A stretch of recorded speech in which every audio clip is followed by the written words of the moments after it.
In Montgomery, Alabama, people looked at how they were being impacted negatively by their society, and they assumed responsibility for change.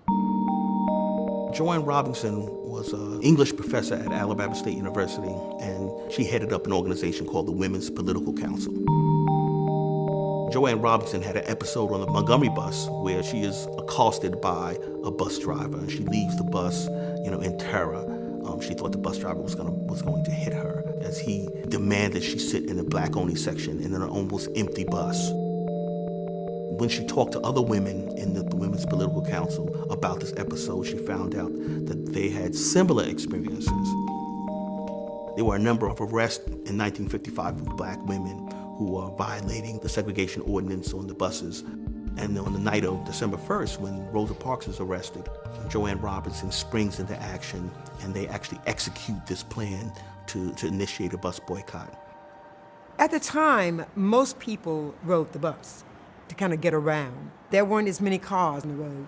So you begin to realize that if we don't ride the buses, we are able to kind of break the system to a great degree. Joanne Robinson comes on campus late that night with a couple of students, runs off 50,000 flyers. The next morning, between classes, they pass out these flyers. She calls a civil rights attorney, Fred Gray. She calls E.D. Nixon, labor organizer, really the recognized leader of Black Montgomery. And they decide to endorse the boycott. They organize the Montgomery Improvement Association to execute and to coordinate the activities surrounding the Montgomery Bus Boycott. And they select this newcomer, Martin Luther King, to head up the Montgomery Improvement Association.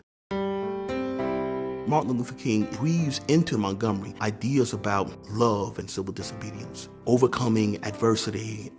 And the people of Montgomery were willing not only to listen,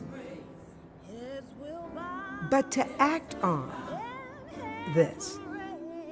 I was the NAACP Youth Council president, and I participated in the boycott. I walked to school, and we just saw the empty buses go by because there were no black people on them.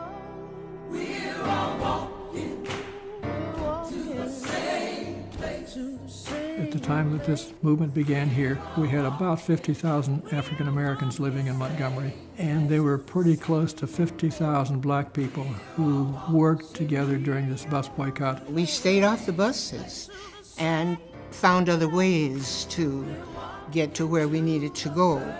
And so they bought station wagons, and they had an actual route, just like buses have routes. For several weeks, I was a volunteer driver every day, going out and just hauling people to work or to school. So people just didn't walk. They rode, but they rode on a system that they created. 382 days. That's a long time. Can you imagine how empowered people felt? It's like, we did what?